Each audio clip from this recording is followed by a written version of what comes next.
Hey guys, and welcome to this week's. Well, I say this week, but it'll be a while before we probably come back on again, like because it's off season. But to this week's, and so it's good. I'm your host today for like the first time in what feels like forever, and I don't know how I'll handle it. But today I'm Shona, and I'm joined with Liz, and hopefully our Dayna will be able to join us. She's having some technical issues at the minute, but yeah, we're hoping she'll be able to join in throughout the show. So, Liz, how are you? How are things down in beautiful Manchester? So we are actually sunny, so let's enjoy that for one fact. But yeah, no, I'm good. I'm recovered from your hen do. We had a lot of fun. It was really good. I hope Yeah, you had a good time. I mean, my liver took an absolute beating, and it needed to not have any alcohol for quite some time afterwards, which is what I'm still on at the minute. So, yeah. But I've got my home hen do this weekend, so Oh, nice. What are you doing for it? we're doing like an afternoon tea, and then that's with like the mums and that there, and then afterwards it's just the girls. So I think the bridesmaids have some funny games. Funny games planned. Anyway, enough about the hen do's because I could talk about it all show if I did. What we're going to talk London games. We're going to talk about the schedule release videos because they're always a good hit, and we're also going to talk about how well the teams did in the draft. So first of all, Liz, do you want to just chat about the London games? Obviously, have been announced. Season tickets are ready to be renewed. What's the feeling around the UK camp at the minute, and with in terms of the fan base? So yeah, I think you could renew from like I don't know Thursday or Friday up until this Wednesday. You can ultimately renew. But so Barrett, my husband and I, we decided that we aren't going to renew. So that's for the first time since we've had our season tickets since 2016. We've been going since 2014, and this will be the first year that we just don't.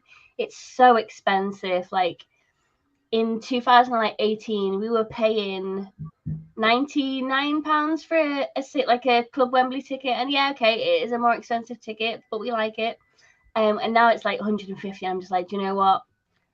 I just think that's too much each, and that's before all the Ticketmaster fees. So for us, I think we're gonna bow out. We may still come to London just to enjoy it. But yeah, I kind of put that out on Twitter this morning, and I've been really surprised by how many other people are also kind of thinking this is the year that they stop. I just think overall the expense for everyone, like even just for us, like if we were to get that one game ticket, that's 300 quid for the both of us to be there. It's 100 quid for like a train return from Manchester to London each. So we'll have spent 500 quid before we've even got there. And I just think we decided to put our money towards like doing a big America trip instead. And yeah, the general consensus across Twitter at the moment is that kind of feeling of like you feel like you have to be there because it's a rarity that we get the NFL, but it just feels like they are milking it money wise. And I don't know if that's particularly just the NFL, whether it's Wembley's fees on like as part of it being ridiculous. I guess we'll never know. But supply and demand, that's kind of how marketing works, and it's gonna only get progressively worse. So I don't know. It's a real tough one. Like when were you last like when did you last come to the games? Last time I went was actually 2018 when I still lived in London. And it was Yeah. purely because the following year I went to America and I actually did buy a season ticket. Um, but then I saw like a college game. I talk about this all the time. I'm sorry, but they were amazing. I saw two college games and I saw two NFL games when I was over there, and I Yeah. actually found it was cheaper for me. This sounds bonkers, but it was cheaper for me to fly to the States, watch these games, um, than it was to fly down to London from Aberdeen and Yeah. watch these games. And also, I just feel like I do love the London games, don't get me wrong, Yeah, but I me feel like the too. whole experience in America was so different because, like, you have the whole tailgates, you got the whole fans are, Yeah. congregating and going along to the games, and it just creates that sort of atmosphere. And I don't think we've been able to replicate that quite as well over in London as of yet in terms Yeah. of like with the tailgating and stuff. It's just too expensive for me. I just can't go. Like it's the Yeah, flights alone are like the same prices or even more than the tickets. And yeah, then staying down in London as well is never cheap. Even if you do find like a plan you're exactly. in or something, it's Yeah, just the price is just unreal. And I think there's no like really like games sort of like enticing me this year. Maybe the Bills because I the do Bills love. one looks good. Yeah, Yeah, maybe the Bills because Josh Allen's coming. But also a big bugbear of mine is that the Tottenham Stadium is not central. It is miles away from the city centre, yeah. and the trains afterwards are a complete nightmare. Everyone's trying to leave at the same time.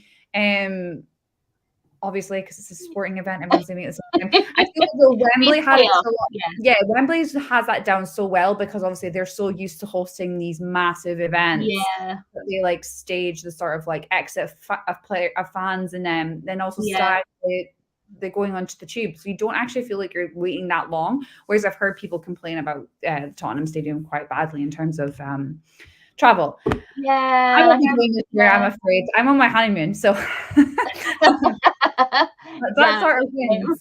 That sort of wins. I can see why people are deciding not to go. Like I yeah. can see why they're not. But the good news is we have our Dayna on. You go on.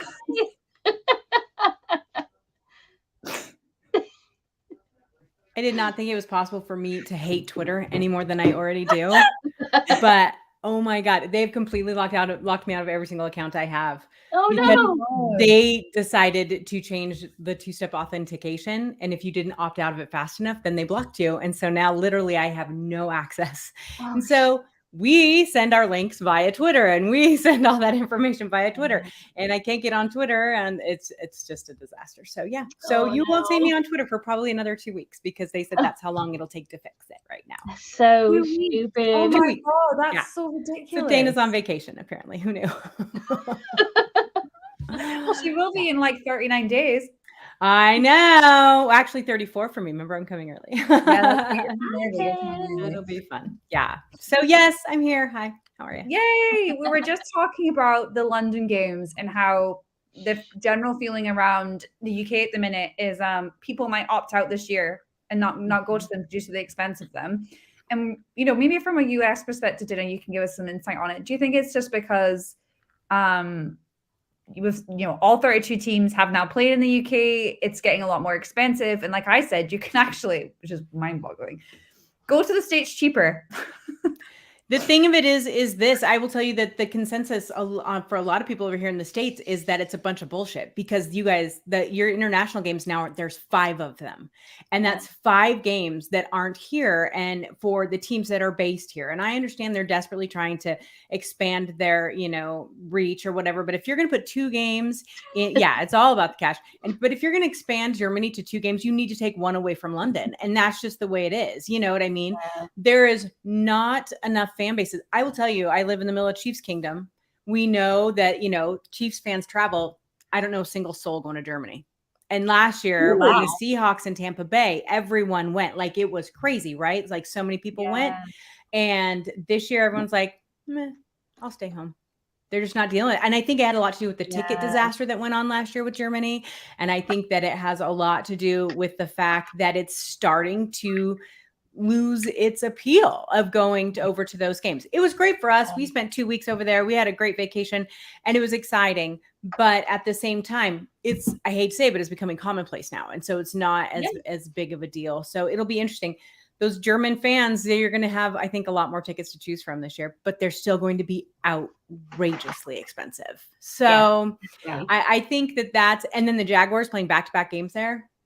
That did not go over well here at all. So it's interesting, the American perspective of it, especially those Jacksonville fans who are missing, a home game and an away game. And so it just, I don't know, it's starting maybe the same as you guys said, it's just starting to lose its appeal. Yeah. And I was saying like just before you came on the show to Liz, Dina, that like when I went over there to the States and you get to experience the whole tailgate, the whole like fans, the whole experience and how the fans are over there. Don't get me wrong, the games are really good here, but it really doesn't have the same appeal for me anymore. So I would rather actually like save up and fly and go to a game over there. Mm-hmm. Yeah, so for sure. Be more worth my while. Mm-hmm. Yeah, absolutely. Yeah. I think that some of the appeal of the American football is that it was American football for people over in the UK, and maybe not in Germany because it's so new still. I mean, let's be honest, it's real new for them still.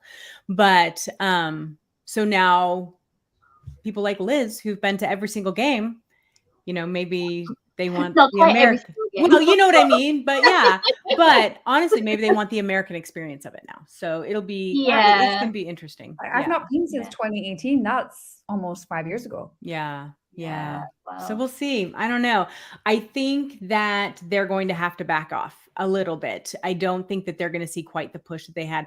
And maybe I'm wrong. I mean, maybe we're all wrong. Maybe just because we're so, you know, deeply involved in football that, you know, we don't get the excitement of it anymore. I thought it was target audience either anymore. Like the NFL wants to, you know, they want the younger fans so that great. You better make it cheaper so they can afford to go, right? Like seriously. No, I was just saying, like, I'm only 31. Like I'm not an old fan, but like I can't afford to go, and I work full time. I work full time. I can't afford the flight. You know, we think about that when we were in Germany last year. You know, we paid outrageous amounts for those tickets. I thought compared to what I would pay here, but it wasn't just that. You know, it was thank God my husband is a Diamond member with Hilton, or else we would have paid. The hotels were insane. You know, in US they were like $500 to $700 a night, right? And so just for the hotels in Munich. And so I think that they need to kind of think this out a little bit. These are not home games for people. These are not, you know, games where they can go home and sleep in their own bed. And so, you know, well, maybe some in London, you know, you can, but a lot of the fans are trying to reach are outside of those cities. And so maybe they need to work a little harder on that. We'll see. Yeah, like you say, I think it'll be interesting to see what happens this year. Who knows? Yeah. Yeah. Fun. So I guess another exciting thing was we got our schedule release last week. No surprise, Seattle is traveling the furthest. I mean, they are in the middle of nowhere. Yeah. I don't know how that became a story. It was like, oh, Seattle's traveling the most. I'm like, every year. I'm like, seriously, how's that story? Anyway, we're going to talk about the schedule release videos because they are such fun. I actually look forward to them every year. And I think it's always a hoot around the time instead of just, you know, reading a big, long fixture list of where your team's going to be. So I guess my question is to you guys, if you were to rank 1 to 32, 1 being the best and 32, you know, don't give me all 32 because we'd be here all evening. But maybe give me who your top 1 or 2 was, and then who you thought, well, you guys, you could have done a bit better. Out of the release videos. So yeah, Dayna, who was your favorite? Would you say, and then who was your? The Titans, hand down. The Titans video was hilarious because it was so real, right? Like it was, and you know, they cherry picked their answers. You know that some people nailed every single one of those. You know, they knew exactly who those teams were, but you know, the people that they picked were very funny, and I think it just was kind of relatable because we all have that family member who really thinks a horseshoe is the Dallas Cowboys. So I thought that was really cute. The other one I really liked though, and it's the second year in a row, is the Chargers. The Chargers put together a full anime video, and my daughter is an animator, and so I know how much time that takes to make those things. I mean, she does that for a living, and I showed it to her and she's like, oh, this is really good. And so they had been working on that obviously for a long time, and so which they always knew their opponents, they just didn't know when the dates were, so then they could put the dates in. So they had been working on that a long time. It's the second year in a row they've done it, and it really is. And if you watch the subtleties in that, there were a couple just real zingers in it. So obviously the Lions one was hilarious because they put in, if you have a problem with betting, and obviously the Lions players, there was a whole handful of them just got suspended for betting. So that one was clever. But the one I don't think everyone knows about is the Chiefs. And everyone couldn't figure out what the heck they were talking about the Chiefs. Why were they running away from the police? So the Chiefs super fan, Chiefs Wolf, the guy in the wolf face, was arrested for bank robbery. He's their super fan. He traveled. No one could figure out how he could afford. He was at every single away game, every single home game, and it was just amazing. Well, it's because he was robbing banks, literally robbing banks. Oh, that's amazing. So That was so funny. So him cutting off his ankle monitor and being chased. Now, for a minute, I thought it was a little dig at Jackson Mahomes, as I don't know if you guys all know Jackson Mahomes is in a whole lot of trouble and going to court here very soon. And so, but then I thought, no, I don't think they would go that deep. That's family. And then I saw the mask, and because I had heard about it before I saw it, and then the mask, I'm like, oh, it's the Casey Wolf. And so it was hilarious. So yeah, that guy's in jail for bank robbery now. So that one was fun. But some of the other digs were really good. I thought they did their clever job. But it's really just the production value of that one that was so impressive. I think my favorite. So the Titans was the one that just had me laughing the most. I thought it was so good. It was how confidently some of the people were answering the questions, especially the whole you're like, yeah, that's Cowboys. It's like, oh no. But yeah, I love that. But actually, I think my favorite is probably the Jaguars one. I just loved how they really milked this whole the NFL is scripted story and getting the players involved in these things. I mean, they're not the best of actors, but they just did this whole storyline so well. But yeah, I loved it. I don't think I have a worse one. Like I think I know how much effort goes into these kind of things, and I just think, you know what, respect for like even trying. Yeah.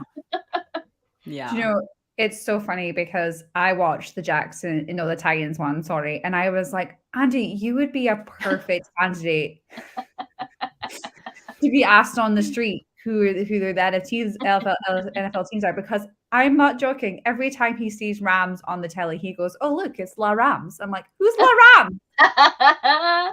Oh my God, I'm so calling them that from now on. La Rams. I am totally calling them that from now on. He's like, Seahawks are playing the La Rams. I'm like, what do you mean LA Rams? Like Los Angeles Rams? And he's like, yep, I love it.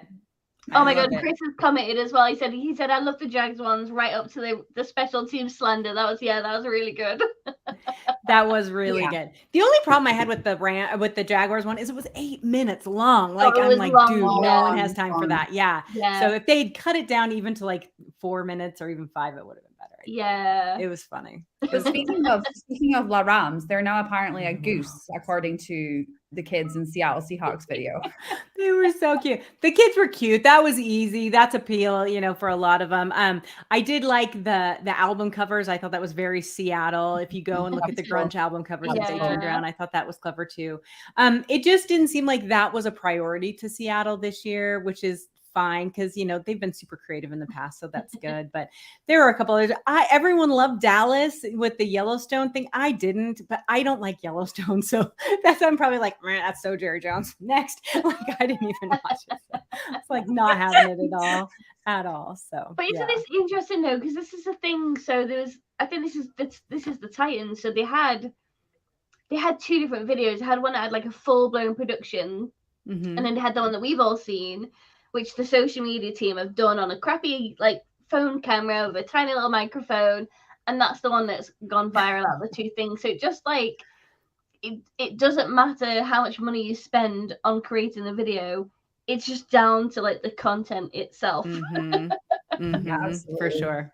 Yeah. And I'm telling you, Titans, if you need a prime candidate next year, Andy Skinner's your man. I also love that the teams changed their like Twitter handles to whatever they got called in the video, like straight away. Atlanta were the first ones to do it, weren't they? I think the Colts did it too, and then who yeah. was it? The Jaguars changed it to not a real team. That was so good. And then the I don't know if the Browns ever did it, but they're like, oh, that's just a football logo. Just like football logo. I think like what my favorite time of like to schedule these videos is just like how teams take it on the chin, and like how like they totally like immerse themselves in it, and it's like obviously it is competition, and it will be real come this season. But like just that sort of season like fun that everyone's having with their schedule these videos, and the teams, the Jaguars being like, we're not a real team. Like it's just quite funny, and it's nice to see them having that sort of like camaraderie with one another ahead of like let loose, right? Rookie camp's actually started now, but rookie camp and free agency, and then preseason, and then all the fun that is the NFL season. So obviously, since we last spoke, it was just before the draft, and Dayna had an amazing time there. I was very, very jealous, and I was like messaging her late at night on WhatsApp, being like, "Oh, Texans are taking your boy," which they did. Don't get me started. They did take your boy. I'm did. sorry. They stole him right out from underneath me. And it was so funny. I've told this story a ton, but I absolutely loved Will Anderson before. And then I got to interview him the day before at a Play 60 event.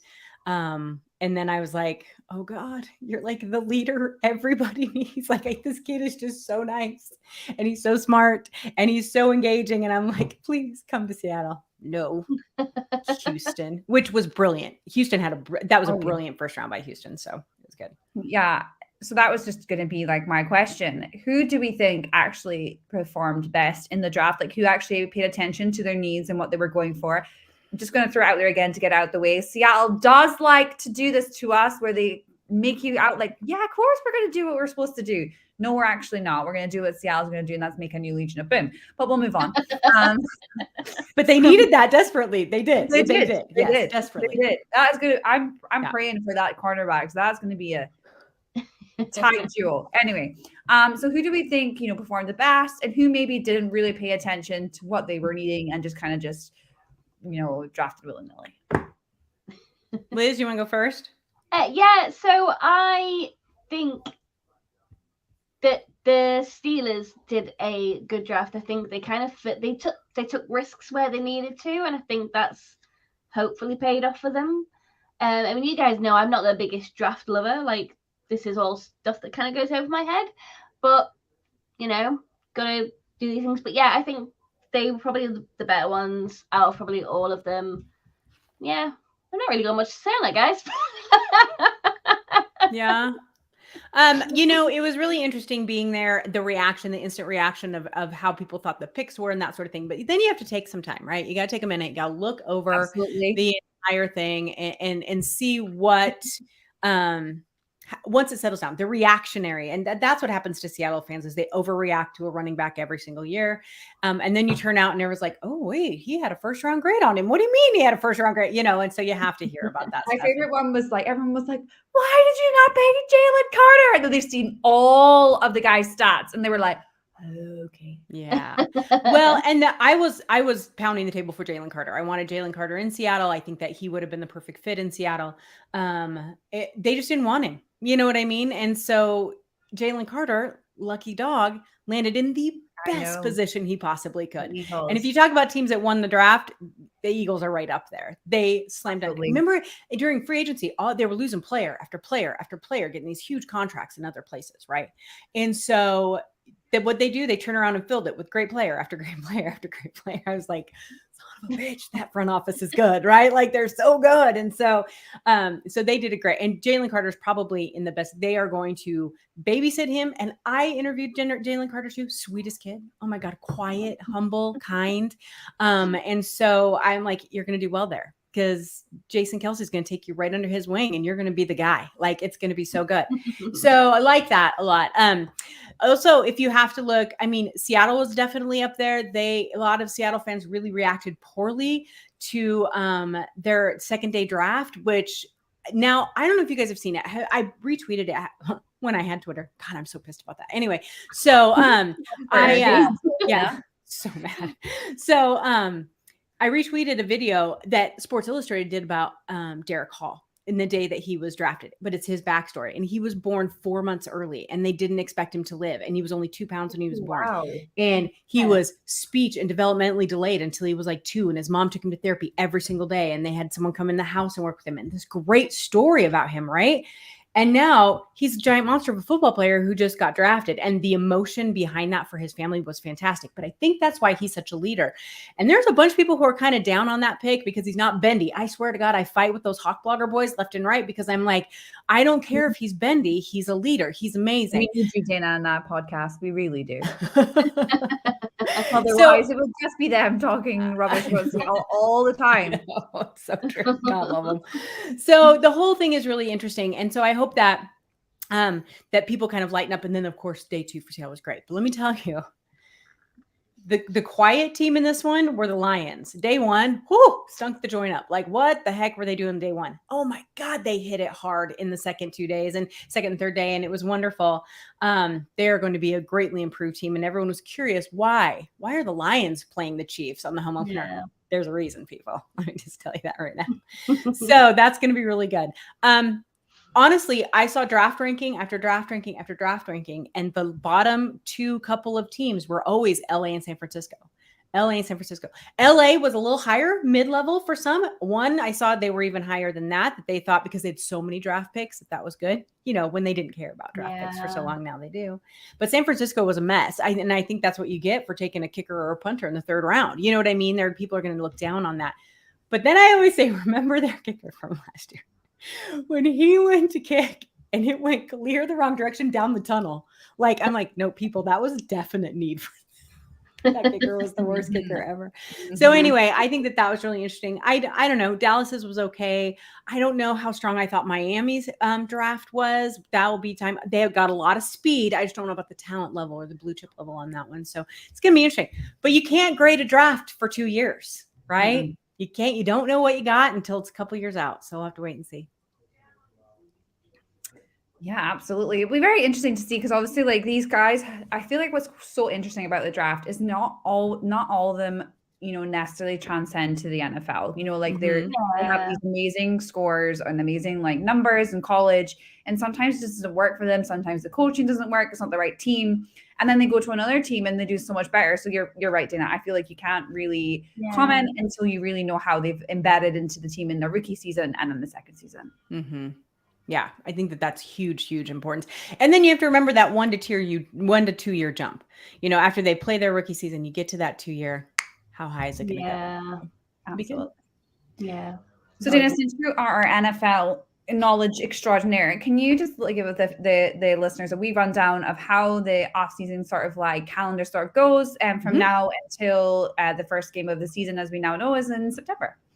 So the rookie camps have already started. You guys have seen some of that online where you're seeing some of the rookies go in there. And what they do is they bring in their rookies and their undrafted free agents and they work them out to see how they are, see what they do, see how quickly they learn, that sort of thing. They do their own physicals. They do their own checks of them and how they are doing. And so that's really kind of the introduction to the team and the culture and all that stuff that the rookies get. And plus they lay out their expectations of them, which I think is important. But almost even more importantly, it gives them a look at those undrafted free agents and maybe some of those players that they didn't pay as close of attention to, but they knew were good. So that'll be important for those undrafted free agents. And then there is the rookie symposium that comes up. I hate that word. I don't say it right. Symposium. Sorry. And the rookie symposium is there's a large number of rookies that are invited to this, and the NFL puts this on. And I think it's not for a few weeks yet, but what it does, they sit them down and they go through, it's like a conference, like a business conference that teaches them the schedule, the expectations. It teaches them their benefits. Like the NFLPA comes and explains their benefits to them. It's like orientation, basically, is what it is. But even better, the NFL then provides ex-players to come and talk to them about finances and relationships and nutrition and that sort of thing. I remember Justin Forsett, who is someone I follow on Twitter and Instagram. I love Justin Forsett. He was a running back in this league for years. He was with the Ravens, with the Seahawks. He was all over the place, right? And I always say, if people don't know who he is, he was Marshawn Lynch's roommate in college. So people know who he is. But he owns a company now called Hustle Clean, which is a very, very successful company. And he goes in, and it's him and a bunch of other players. They go in, and they're like, "This is what you do." And I think that's very helpful, especially for these kids who all of a sudden get these checks that they've never seen before that are huge. Yeah. So that's really important. And so all of that stuff, the rookie symposium is good. Then there is a bit of a break. They're going to do off-season workouts. They're going to be, able to be in Seattle and work with their trainers and that sort of thing. Then you're going to have OTAs, and then, which is just another camp, usually voluntary, but in June, but most people come. And then you guys, we're going to turn around and it's going to be time for training camp in July. So while this is technically the boring part of the off season, because usually not much happens, there is still things going on behind the scenes for sure. Amazing. Well, we don't actually have any listeners' questions today, which is quite sad. question. I know. Well, the listeners take some time off too, usually. They deserve a break. We appreciate the commitment. They can have the night off. We appreciate that. But we have managed to ramble on for 30 minutes. I'm quite happy, you know. Nailed it. Can I bring up one more thing though, you guys, that I really feel like it's important to talk about? So obviously the Washington Commanders have been sold, right? Like the NFL finally approved it. The Harris Group has come in. I'm fascinated by this sale, and here's why. Number one, this is a group that the owner, I think it's Josh Harris. I think it's Jason Harris, Josh Harris, something like that. He already owns part of the Philadelphia 76ers. He owns part of an NHL team. So he already is in the sports world, which is great, right? What I find interesting is that Dan Snyder, the, disgraced, outed owner, is now buying into other sports teams. Don't get me started. That's like how is he allowed to buy into other sports? Because it's not an NFL team. I think he's buying. Oh, for the love of! I know. So what's interesting to me though is I'm curious about the culture change there. So we know that there's a lot of problems with Washington, right? So it's not just the sexual harassment and the bullying and all the crap that went in the front office. We're talking about the stadium, that field, which everyone hates to play on. How many broken bones have we seen on that field? It's fan engagement. It's, history. They were so good for so long, and they have been absolute crap, like quarterback after quarterback after quarterback. So how is this, new ownership going to bring in a new culture? And I find it interesting that he kept Ron Rivera, which makes sense. Keep Ron Rivera for 1 year. And this is nothing against Ron Rivera, but I will bet if they do not have a playoff level season, that Ron Rivera will not be there next year, and they will try and find something new. So I'm curious what that culture is going to end up looking like. And it was brought up on Good Morning Football this morning. It was really interesting that they brought up the fact that DC and that area, Washington, DC, their practice field is in Virginia. Their stadium is in, here. They're in all these different areas because it's a completely commuter, area. People aren't from there. Rarely were they born and raised in DC, but Virginia maybe more, but that area is very transient. People come in and out. And so you have to foster that fan base. And that's something Dan Snyder never bothered to do ever. And I'm interested to find out if Harris will be able to see that. And so I looked a little bit into some of his other ownerships. Those other teams have some pretty strong fan bases, but not like Dallas Cowboy level, not like, New York Giants level. They're really going to have to foster that. So I can think, I was trying to think of some ways that maybe this ownership could do that. And I don't know if you guys have any ideas, but I personally know one Commanders fan, one.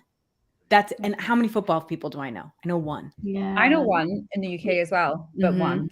Yeah. I know one in the UK, which makes me wonder, is it the same one that we know? Probably. Mine is not in the UK, so that's good. Mine's in Canada, which is interesting, so, but I just find that one, I find it so fascinating. It kind of reminds me of, it's a completely small field compared to Washington Commanders, but there's a team in Fife that's just being bought over by this new consortium, and they've came in and they basically want to change like the whole culture. They want to be more open with fans. They want to have this like fan engagement with like TikTok, with social media, with all this like online presence, to try and build up their communication channels with the fan base, but also be more open and transparent with recruitment, because this club have not had this for such a long time, that they don't engage with the media. They don't engage with like the fan base in terms of like what's happening at the club and all these sort of updates. So it kind of seems to me like the Washington Commanders could go down the same route, where they completely sort of change like their communication channels with fans. And I think that's what fans really want from their club, is for them to be open and transparent and be like just giving them regular updates as to what's happening, which I can wholeheartedly say the Commanders were not that for a very long time. They tried to hide as much as they could, right? Like that was Dan Snyder's MO. I think, we have been obviously in the States, and people who are soccer fans have been paying attention to Wrexham and the huge culture change that has happened there. So obviously for those who don't know, there is a television show, and it's Welcome to Wrexham, and it's basically a small soccer team that was bought by Ryan Reynolds and Rob McElhenney, the actors. And they went in there after the fans had to buy the team to keep it going. It was this fantastic story. And what is really stood out to me in that situation is that they put the money in. They fixed that side of the stadium that had fallen. They were trying to get all this. They got a new sponsor, a couple new sponsors for their teams. They did this, that, and the other. And they're changing the culture of, instead of we're just barely getting by, to we are going to win, which they did. They were promoted. It was amazing, right? They were committed. They had a goal and they really went for it. Yeah. They really went for it. Now, the dollar amounts, very different. Yeah. Very different for what they had to put into Wrexham, obviously, to what you would have to put into the Washington Commanders. But that's the way I look at it. This is a team that has just been getting by and just showing up. I mean, they're one of their biggest stars wants out of there so bad, Chase Young, that, you know, they're not. So they didn't pick up his 5th-year option. You didn't pick up his 5th-year option. Like, I couldn't believe it. And so I'm just like, and so I don't know, this could take, I hope Commanders fans, and then they were saying they really need to change that name. No, they just gave them their name. Don't that's with not it. I don't really mind the Commanders, to be honest. I don't mind that name. I don't either. I wanted it to be the Red Tails, but I'm totally cool with the Commanders. It's fine. I feel like they need to just be, like I say, like that complete culture change where they are like really open. They, you know, they let the fans in a little, like, you know, like into that sort of like back sort of goings on at the club. Like what's the recruitment process going through? Like, what do you think of your rookies? Like, just be like way more open than Dan ever was. Right. Yeah, it's fascinating. So we're going to see. I think that it's going to take a year, but I think next offseason, the fans are going to demand a lot of changes, a lot of upgrades, a lot of help, because that's an old traditional team. That's old school, right? And so they deserve, kind of like the Steelers. They deserve that respect. Absolutely. And Dan Snyder has not given them that respect in years. No. All right, well, ladies, I think that's us for today. Thanks for joining us as usual. Our video will be on YouTube if you want to watch it afterwards, and we will be back soon with a training camp in July. That is not far away at all, by the way. How has that happened? Well, I don't know. Yeah. We'll be back soon, and we hope you can join us then. See you later, guys.